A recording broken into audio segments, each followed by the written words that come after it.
Yeah, so Kim asked us to speak a little bit about our own experiences with Bhumi openings and Bhumi reflections. So that's what we are going to do. So I started practicing the two-part formula about 2.5 years ago and woke up in January 2016, 10th of January 2016. And then I started practicing the open heart yoga quite just a few weeks after awakening, so it was pretty much straight away. And then it took about 3 months for me for the next one to open. And then in the beginning it was very much like clockwork for me, like it was every month one would open at around the same day. So it was quite,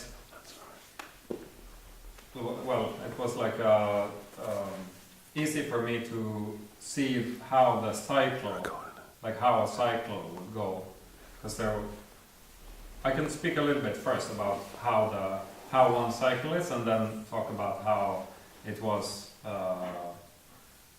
more like group the Bhumis together, try to group them together and speak a little bit about how it was experienced. But for me the cycle in the beginning was so that,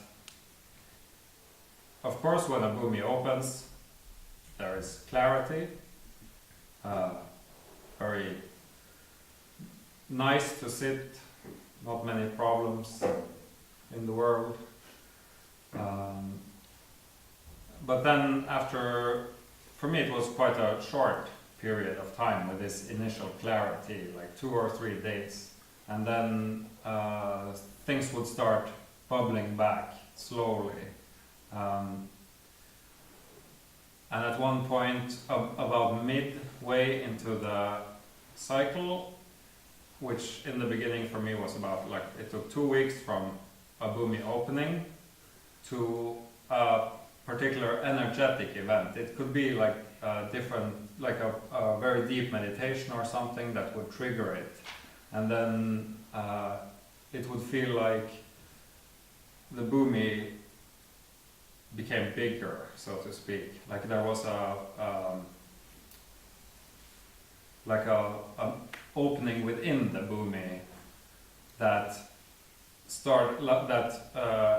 accelerated the surfacing of stuff. So then entered like a very energetic phase. It could be like a euphoric. It usually had some euphoric part to it, like especially right after that energetic first very deep energetic meditation. But of course, when there is euphoria, it goes, it swings the other way. So a lot of irritation, frustration, dark nights would come usually in this, after this event. And then,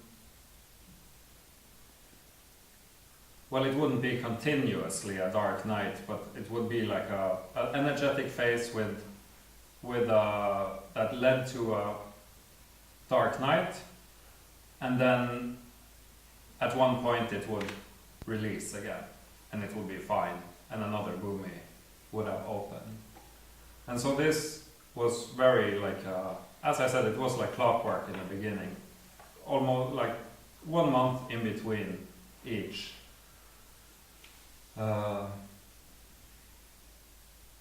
And then after a while it changed somewhat, like it took a bit longer, the cycle, and there would also be several of these energetic events, so it was harder to, I always got lost, like I always mistook the energetic event for a Bhumi opening, but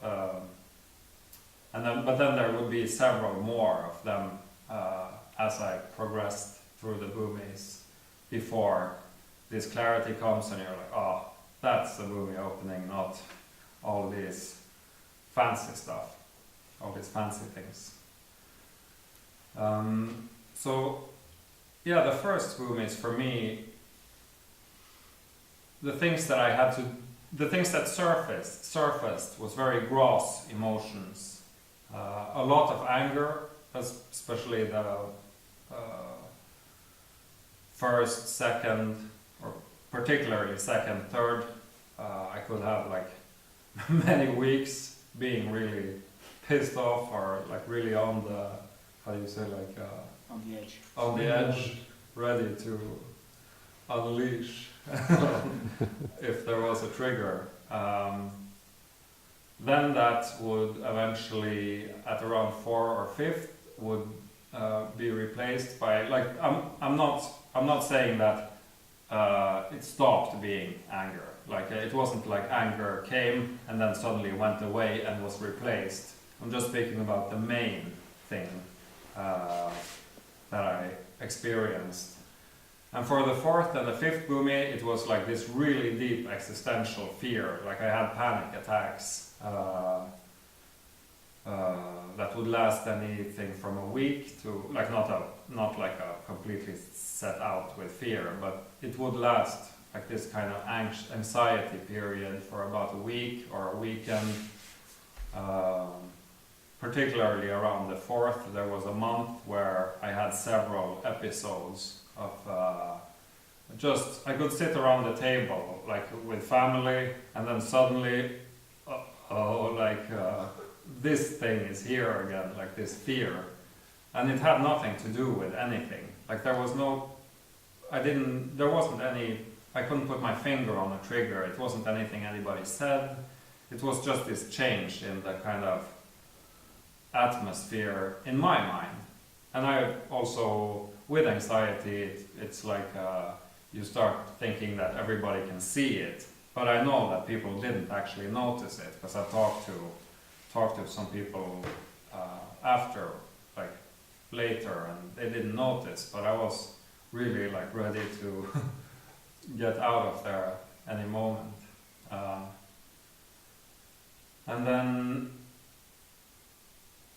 yeah, when the 6th opened, there was a particular change. So the first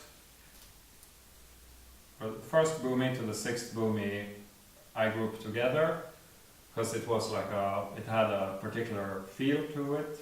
Although I was dealing with different stuff, it was like in the same context. But then after the 6th opened, something happened to the context of the things that came up. There was a kind of lessening of density of how the body was perceived. So I could still have anger come up and still have all kinds of stuff come up, but it was experienced less dense, so to speak. I could zoom into it more and see that it wasn't actually 100% solid. It could still be pretty solid, but not 100% solid. And then 7th and 8th Bhumi were pretty similar to the 6th for me. It was just like a little deepening. But at 9th, something also happened where I could really feel into I could feel that the emptiness within the body more. Like it became more embodied. And that again became quite deepened at the 11th. So I also usually group in my experience, the 7th to the 10th together. And then at the 11th, there was another kind of shedding of a shell or a layer to the body, in the sense that before, even if I closed my eyes, I had a border, like a border to the physical body, a conceptual border, but that would that dropped off quite significantly at day 11. So it's still like I could still feel where my body ends and like my physical body, but the conceptual border was very much like it just kind of dropped off, and with that there was the aliveness aspect was quite much more easy to recognize. There was, right when the 11th opened, there was like a flushing of life, like I could feel my body is really alive. But of course, since there is all this stuff left, it wasn't like it was everything was okay from the 11th, to put it like that. There were still fluctuations in how much stuff would come up. But yeah, what was the thing about it was that there was a great expansion of, or a dropping off of another layer.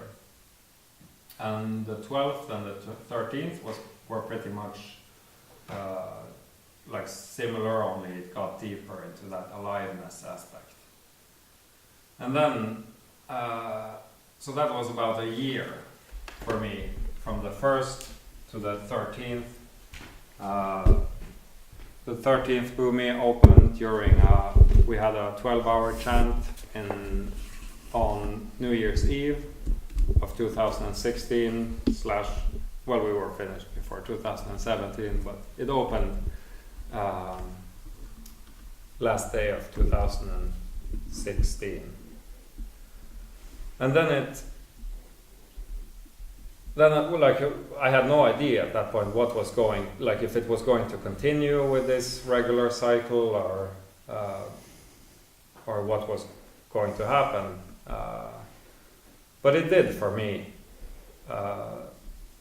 continue, not with a month in between as it had, but a little longer. But it was still a regular cycle, which I could recognize from before.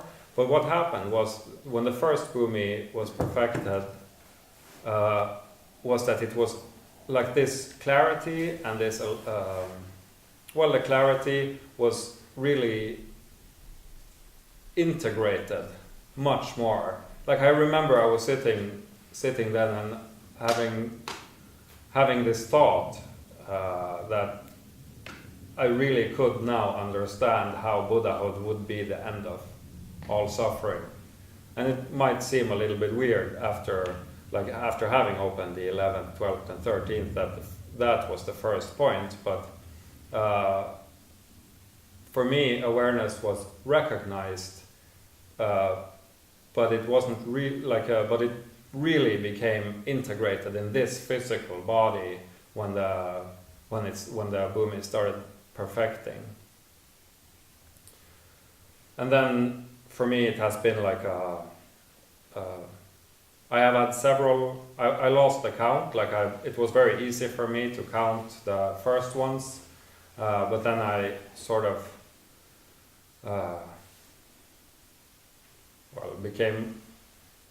I lost count at one point. I wasn't as interested, or I wasn't as fixated on wanting to get the dates down and everything, so I lost count at one point, but there were several of these similar experiences, some more some clearer than others.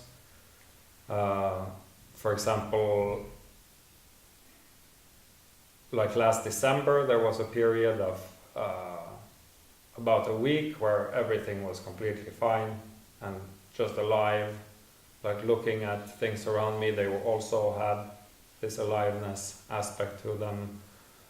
Sleep was very different for that period, in the sense that the first days there weren't dreams, only like I would put my head on the pillow and then I would wake up and it didn't feel like I had been sleeping, but I was completely refreshed. So there was not this need for sleep to the same degree as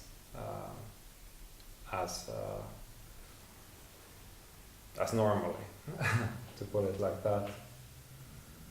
And this is also something that in this cycle that I've noticed, that sleep becomes much more important, not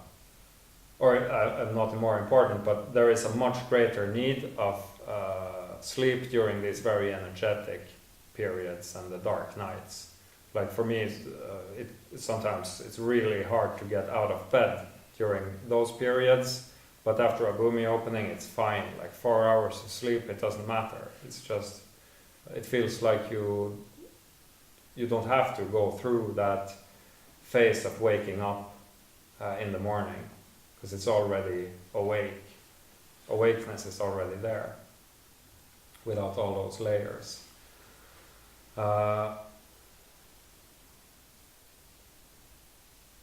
Yeah, and recently what has started happening in my own experience is that there are like really clear recognitions, and also like the full recognition where there is like non-meditation, where there is absolutely no effort.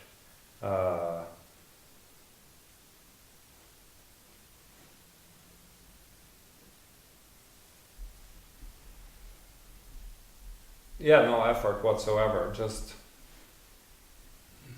seeing this particular, like the non-location of awareness. That awareness is not inside, or nor is it outside. It just is, and that aspect, it seems to become much clearer lately.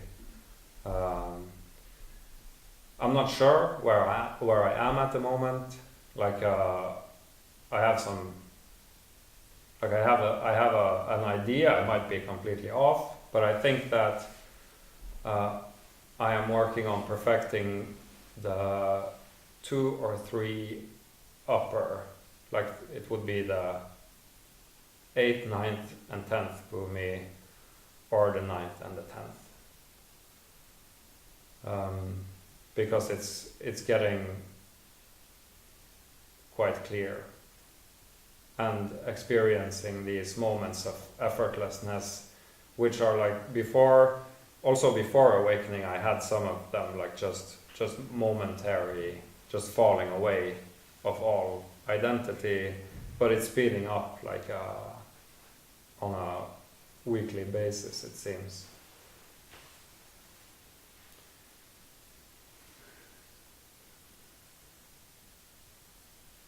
Yeah, I don't know if I can think of anything more about.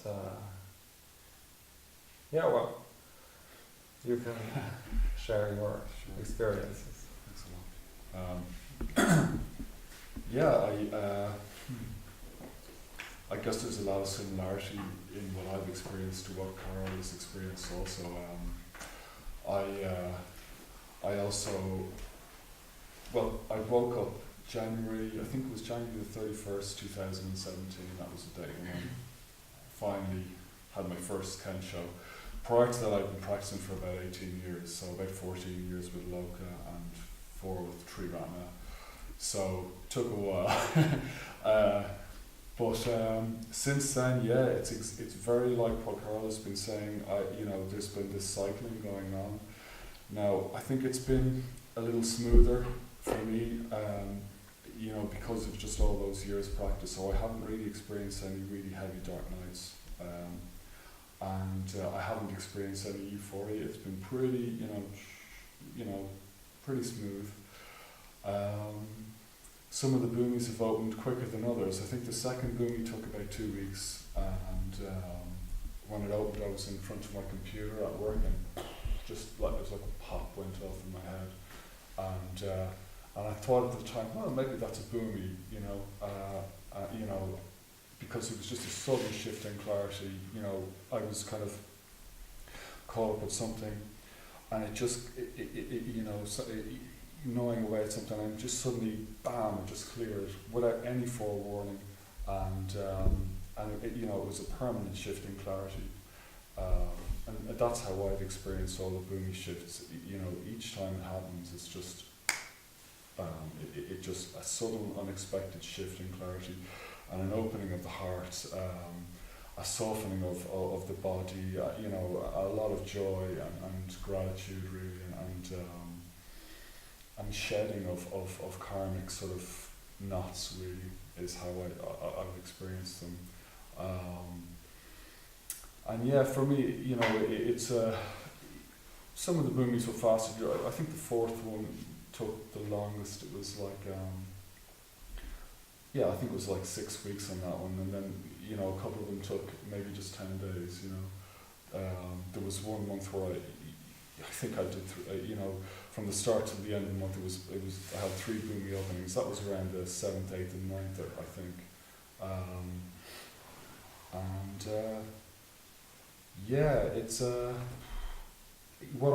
shifts that I've noticed is shifts in clarity, you know. So before I woke up, I had plenty of glimpses of the natural state, plenty of glimpses of my Buddha nature, and I knew exactly what that experience was, you know, that timeless, primordial, you know, non-dimensional awareness. But I hadn't woken up. The sense of self was still strong, and that's because my practice wasn't correctly orientated on working with Vipassana into the subjective self, like the me, the I, the mind. You know, it was all about the objective self, pretty much, and so I was ignoring a very important part of practice, and that's why I didn't wake up, basically, until I started working with the 2-part formula.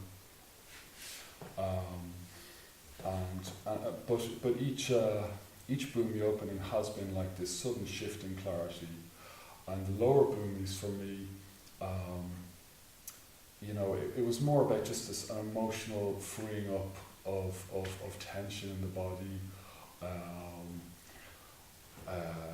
you know, a shift in clarity, an ability to access, you know, awareness more easily, to access the natural state more easily.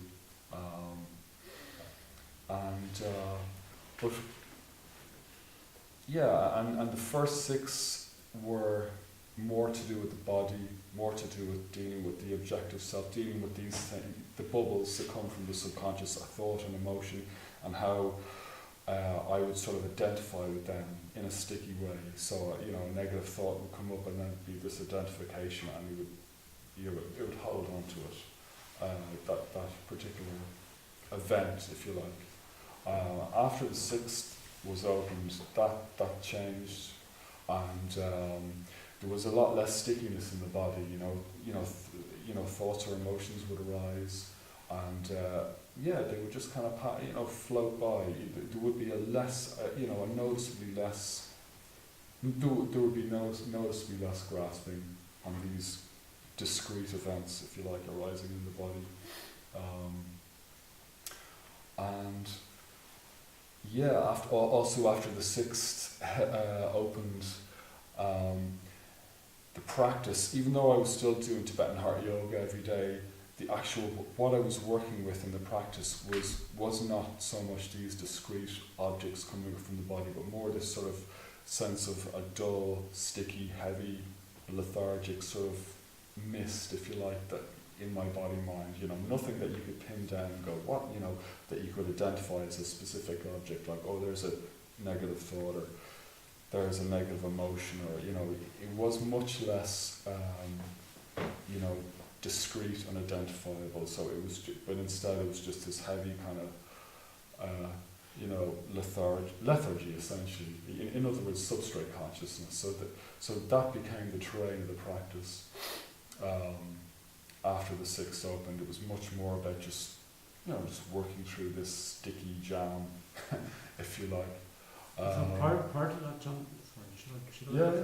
part of that, there were more specific words?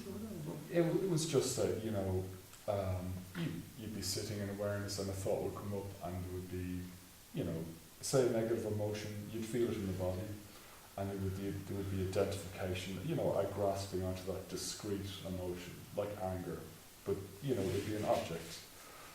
After the sixth is opened, the terrain of practice, those objects will come, but the sense of grasping on them is a lot. It's very different.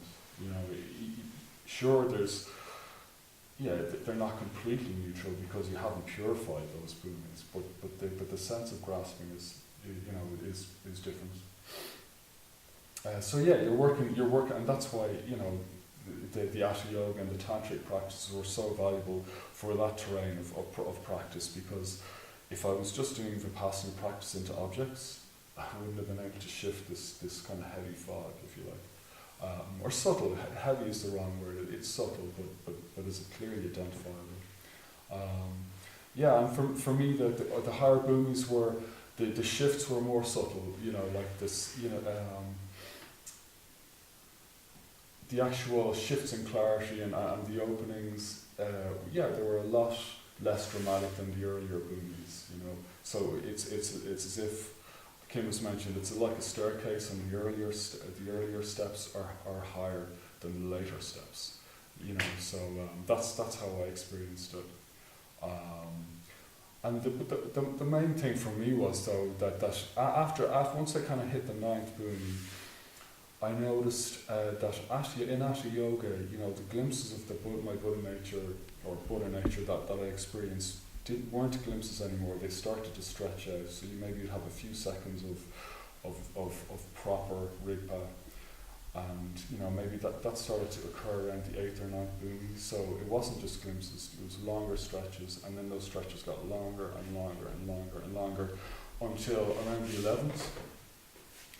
It was just, the natural state became the sort of default mode, if you like, of awareness. You know, in other words, Rigpa is just basically sits in front of you, essentially. You can't get away from it. It's there all the time. You can turn your back on it, but you know, it requires no effort to be in the natural state. That's kind of what happens at the 11th Bhumi. That's how I experienced it. And that's an amazing change from say being even from the lower Bhumis, when you've just broken through the sense of self, to, you know, the experience of clarity at say these upper Mahasiddha Bhumis is just a different it's just a different world altogether, really. You know, meditation, Vipassana, all these practices just become so much more stable, so much more easy to access, and you know, meditation becomes so much smoother, you know. And so so the overall, you know, it took you know, I think it was 9 months, something like that, you know, from awakening to opening all these you know, the 13 Bhumis. The 12th and 13th were very, very subtle for me. It was just like, there's another one, but it was a very subtle shift, you know. It wasn't dramatic in any way. Those, you know, those Bhumis weren't as, you know, as dramatic as the lower Bhumis. And you know, since then, that's I think I opened the 13th around October last year. So it's been about 10 months since then. And what I noticed, for me, there's been a change. The cycling is finished, basically. I'm not cycling. I'm not going through these cycles any longer. I'm having shifts. I'm experiencing the kind of shifts that I experienced between Bhumis. So, you know, I forgot to mention that between Bhumis, you know, like I said, there is, you know, when a Bhumi opens, maybe the first day or two after it opened, in my experience, there's a period of, yes, it's open. You know, you get nice, lovely clarity, you know, and joy as well, and just feel great. And then, you know, things start to kick off again, and you're back sort of in the gym, you know, working through whatever it is to be worked through, you know. And things come to a little bit of a head, maybe, you know, towards the end of that Bhumi, you're gnawing on something's kind of bothering you, maybe. For me, it wasn't too heavy, but nevertheless, there is that experience of, definitely the next one's coming, basically, and you get to know that experience. You can anticipate that the next Bhumi is about to open because you've experienced it a few times, and then all of a sudden it opens, you know. And for me, when a boomy opens, it's this experience of a piercing, an upward piercing, and you know, and a sort of a rush of sort of clarity and a filling out of awareness. But so that kind of cycle happens. But for me, it's that's basically stopped since the 13 has opened. Oh, sorry. What I meant to say was, yes, there you know, you got this in a boom. You have this clear period, then it gets, you start working again, then it gets difficult, and then all of a sudden the boomy opens, and you know, then you're on to the next cycle. But even within a boomy, there are little mini cycles as well. I notice, you know, like little. You might have a good day, a bad day, or a good couple of days. So that's what my practice is more like now. It's just I'm just kind of the big cycles have finished for me. I haven't experienced any more big cycles, and it's just basically mini cycles, basically, you know. So it's been much harder to identify when, you know, when any boomies have been perfected. I think I've perfected a couple, and actually I was just saying to Kim at lunch, I've had a very big shift on this retreat. You know, as big as any of the boomy openings that that I experienced last year, and probably bigger actually. So I'm presuming that that's a boomy perfection. And I think I've had one or two more. So, but I think I had one last February actually. But like a bit like Karl, I've stopped kind of, you know, worrying so much and can't, you know. And I need to do. I know I need to do the Pure Land jhana practice, you know, more, and work on that more to try and really figure out where I'm at. Having said that, even though the cycling has sort of the dramatic part of the cycling has sort of much stabilized a heck of a lot, the level of clarity that I'm experiencing now is just, it's way beyond what it was when I opened the 13th. So there, you know, make of that what you will. I don't know what boom I'm on, really, to be totally honest, but I just know that, you know, this retreat has been incredible for me, and during the chanting, you know, my experience is basically just, I'm just sitting there in a primordial space, and there's not much selfing happening at all. You know, there's very little selfing. I'm just not experiencing very much of it anymore at all. So there's tension in the body from the chanting, and you know what, I get fear in my gut, I get some stuff here in the chest, some in the head. They're the three main places that I feel, you know, the sort of knots, if you like. But apart from that, there's the identification with the sort of karmic stuff in my body, and also the substrate, at the substrate level, is really fallen away pretty dramatically. So I'll have to figure out where I'm at when I do, you know, when I practice the Pure Land jhana a little bit more. But so that's pretty much what I share. Okay. Thank you. I agree. Also, from my experience, it's also that the cycles seem to have, like the bigger cycles, like even though I there are these things that I would identify as perfections, it is these smaller cycles that are more apparent. And I forgot to mention like how it feels when stuff comes up now, because it still does. Like even though, like when Jonathan says that after the 11th, the natural state is the default mode. It's very much the case that stuff still comes up, and that there can be a sort of identification with it. But what I've noticed is that even though like I can get pissed off, and I can also like it can like I can ride it out, so to speak, but there is always this knowing that this is bullshit, like this is complete, even if I don't cut it off or don't like sort of manage to cut it, that it doesn't drop off, I know that it's just like the mind. So where like earlier I had very much a tendency to try to fix the external things. Like if there was some kind of emotional problem, looking outside, trying to get that person to do that differently, or all the kinds of things that you would think would work for alleviating suffering. But what seems to be the case now is that even though, as I mentioned, there can be like these temporary identifications, they're not full identifications. So it's just, even though I might write it out, I know that it will be fine soon, and that I don't really have to fix it externally. Although, I mean, it's fine. Some things should be fixed externally, or some things you can work with a relative world. But there is not this deep frustration that you cannot change the relative world. Like this existential frustration. There might be a frustration, but not this really holding on to it. It never fully grabs your attention.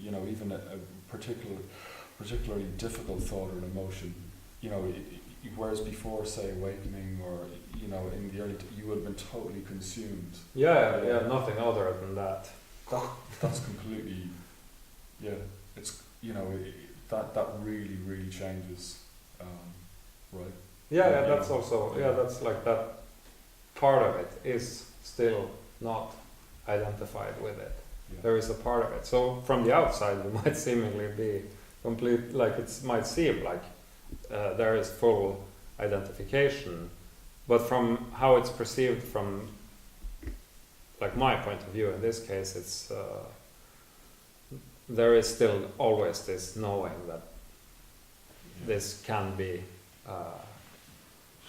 like this isn't really, I mean, it's futile, so to speak. Like I'm talking about if there is behavior, even if there is this if there is this identification, there is always this knowing that it's futile, like just drop it kind of feeling.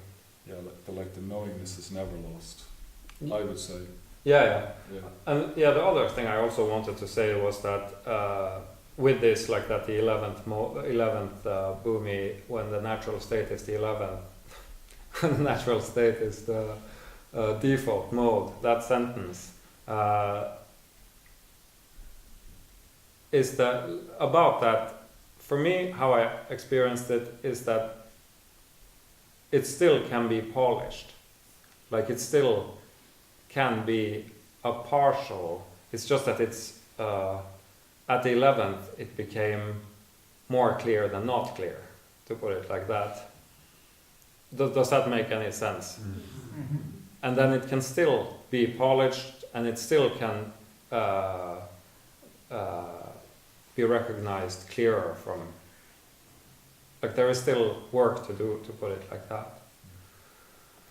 And also like this, because there are stuff coming up like because there are stuff that comes up, there is still this subtle I feeling temporarily, because they arise, like they depend on each other. If you have the one, then you will have the other. So I think that like there is not, of course there is, as long as there is samsara, there is this kind of subtle sense.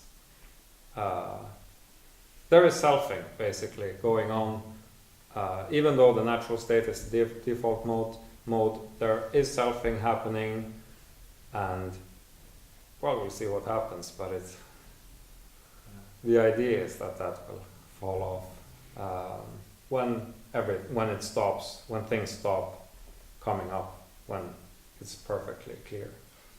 And occasionally you do get, moments where it really all does, well, it seems to me, it seems as if it really does fully drop off, all selfing. Maybe a second or two here and there. I had an experience just at the lake there, maybe yesterday or the day before, where it really did feel like, man, there's nothing, there's no selfing going on right now. and it made it clear, you know, and this is just my interpretation of it, but it made it clear to me that, you know, what Buddhahood is. It's just when the kink in reality that the self causes, when that kink isn't there anymore. That's, you know, that seems to me, you know, when really there's no self there anymore, it's just, reality will just be completely vibrant, completely open, completely alive. There will be no more kinks in it. Yeah. It's just this self-mechanism thing. It's just what causes all the distortions and kinks in the whole experience. And that will be basically gone, permanently gone. So. Yeah, and I think that's an important point, is that it is an organic process. So when you say that, when we group these Bhumis together, it is still like a gradual kind of clarification going on, and I think it will go on all the way to Buddhahood. Like you said, when you had these glimpses that expanded before the opening of the 11th, and this is also how I view what's going on with these full clarity moments, that they become longer and longer in my experience, and when you pull that last plug, and hopefully it will.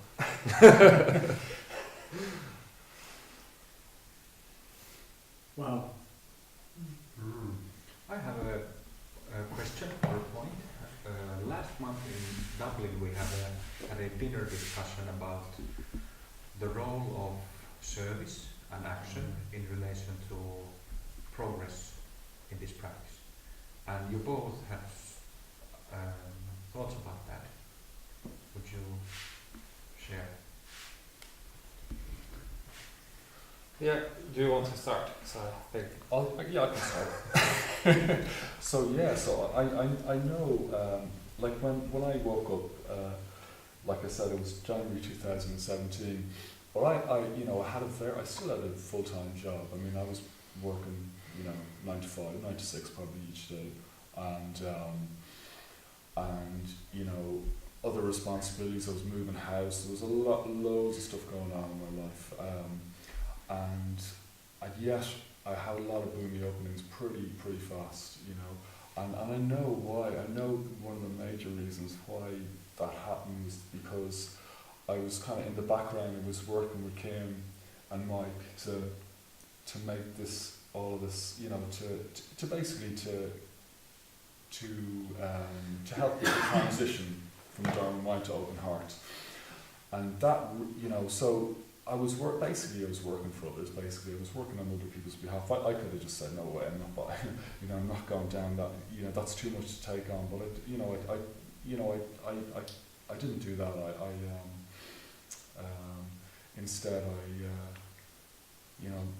decided to basically work to make this happen. And I know that's one of the major factors which made all these Bhumi shifts happen for me. Is basically because my practice was about other people, not just about myself. And I feel confident saying that.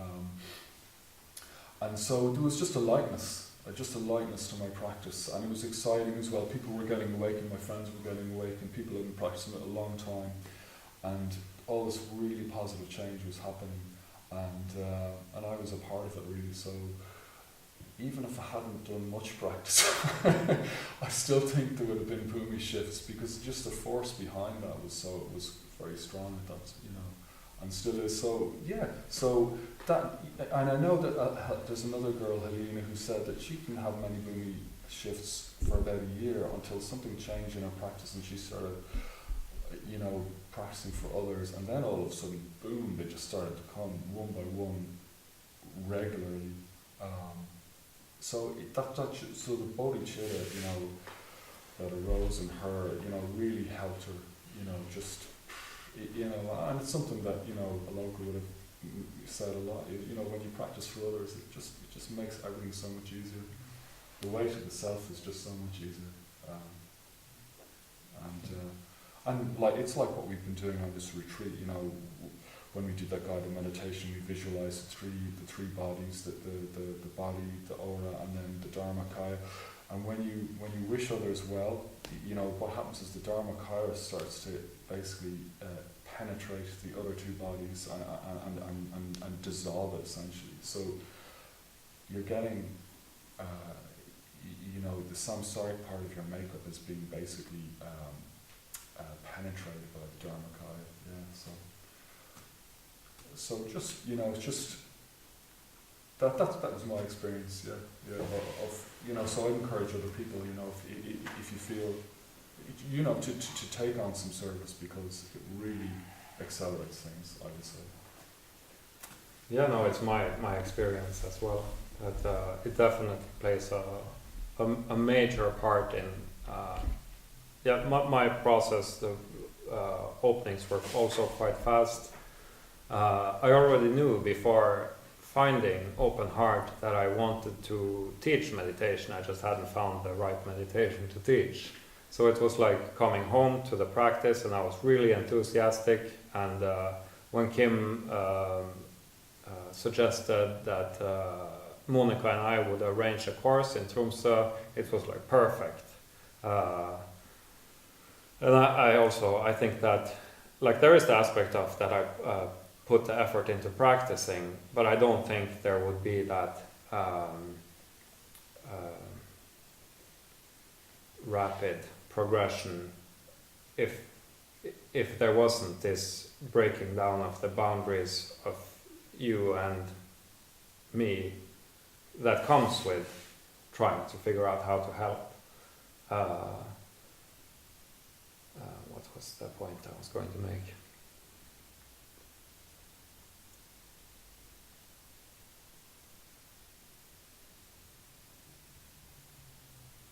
Yeah, maybe it will come back, but it's like like I've experienced with these meditations where you mentally take on other people's suffering and give back light or release. That's an experiment one can do on one's own, and it has the exact same effect in my experience to actually go out and or it has a more of a it has a stronger effect when you actually go out and do things. I'm losing the point. It came back and then.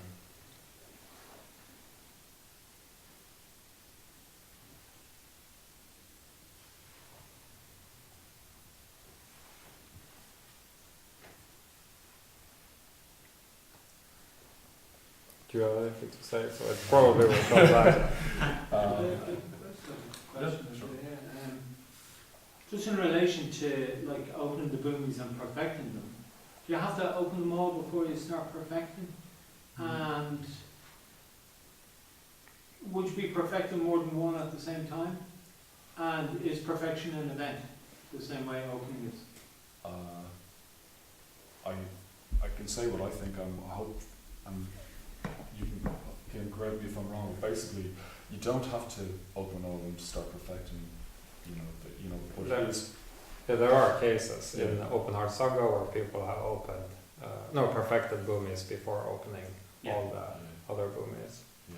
So that's, And I'd say, even if you probably are, just doing just general practice, you probably are perfecting more than one Bhumi at a time,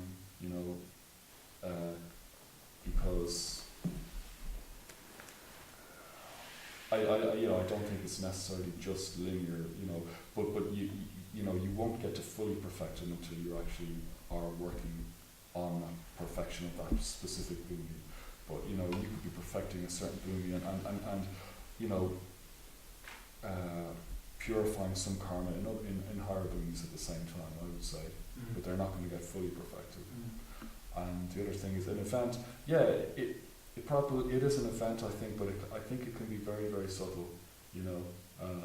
When a Bhumi is perfected, so subtle that you might not notice it. In the same way that Also, opening a boomy can be very subtle. Awakening can be very, very subtle, and it can be so subtle that it's, somebody doesn't notice it. So that's a boomy opening, and it depends. And some people find it easier to notice the boomy openings than others. And I think the same with perfection. If it might be that some boomies get perfected very subtly, Yeah, so you can't willfully No. work on perfecting a boomy. Well, you can, if you do the practice, then that will. Yeah, but you but just yeah, practice, to choose you can't one. say, I'm going to do No. this and I'm going to do that. No. Well, I had like an experience with like a. Guys, 5 minutes. We are already half an hour Yeah. over time. I had a perfection after doing he mentioned the Pure Land Jhanas earlier, which is a series of deities that are related to the pillar, like the different bhumis. So I practiced that one evening, and then it perfected. And then you actually go into each. So I think that through it makes sense to me that through the Pure Land Jhanas you can actually go and work with specific bhumis. I don't think, I don't know, but I don't think that a bhumi, like a higher bhumi, can perfect before a lower one, even if you, but it might be, but it doesn't make sense to me. But then there was one point that I wanted to make, I remembered it, about the service. And that is that, period, in the past year, in those, I have been guiding meditations and working towards becoming a teacher, and in those periods where I have not done as much, like say 2 months, 3 months of not guiding meditations, it's like sinking, like my own mind, it sinks. But then as soon as that clarity, motivation to actually help other people with what I have experienced myself, and know to be like extremely beneficial, then it switches, and it's kind of, the buoyancy is there again. So I think, for me, that's a pretty strong indicator that it is a direct effect between compassion in action and one's own progress. Thanks.